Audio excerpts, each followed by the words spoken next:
Do you think Tupac, like knowing his background with the Black Panthers, his mother and all of that, do you think he was a studio gangster? No, no.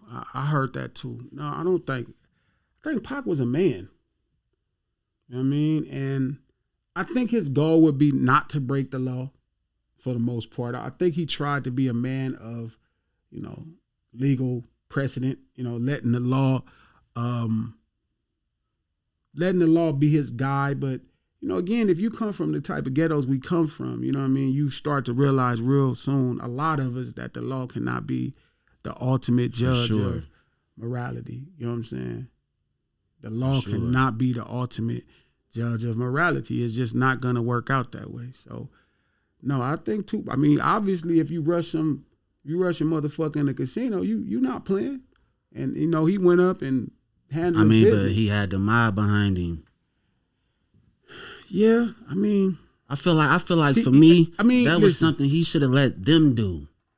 Yeah, but obviously he didn't agree. You know what I mean? And who are we to judge exactly? I'm glad you looked at that. I'm glad you're looking at the graphics to make sure they both going to fire. Look, so no, it's like it's easy for us to judge what Tupac is doing.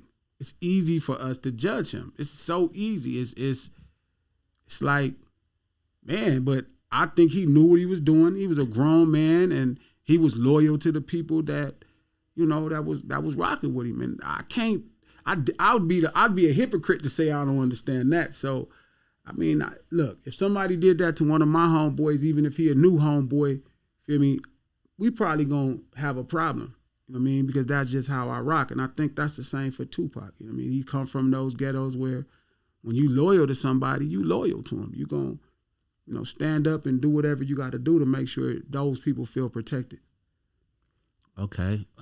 With that said, do you think that we will ever get a Nipsey Hussle must die?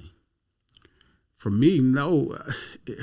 Okay, so people, man, I've been get asked that for 5 years. That's it. Okay, so it's two things. One, I don't know everything that happened in that situation, versus this situation. Somebody that was involved told me the whole situation. I didn't get it from the internet. Somebody, that was in the middle of it told me about it. And a situation is different, and I know a lot of people feel like I wouldn't make the song because he's a friend of mine or he's from 60s or, some other silly thing. And it's like, nah, that's just a street situation that went bad. Like Nip's situation has been voiced. Even, Shitty, his situation has been voiced. What he was supposed to react over was voiced. For years, all we heard was people saying some dude who hated Tupac, he was a hater or he was a loser, and that's just not true. So it was somebody who, to me, their story never got expressed. Their positioning. We got, Eric Holder's positioning the whole time. We never didn't get it. You heard loosely, like I heard, what it was over. Mm-hmm. You know what I mean? We didn't get that for, Orlando Anderson. All we got was some dude hated Tupac or somebody put some money on him versus somebody who felt wrong in a different way. So I could never voice it. It would be like I couldn't voice it the same way because it's two guys that their situation and positions have been voiced versus where Orlando Anderson's had been ignored. You know what I'm saying? And it just became like reduced down to nothing.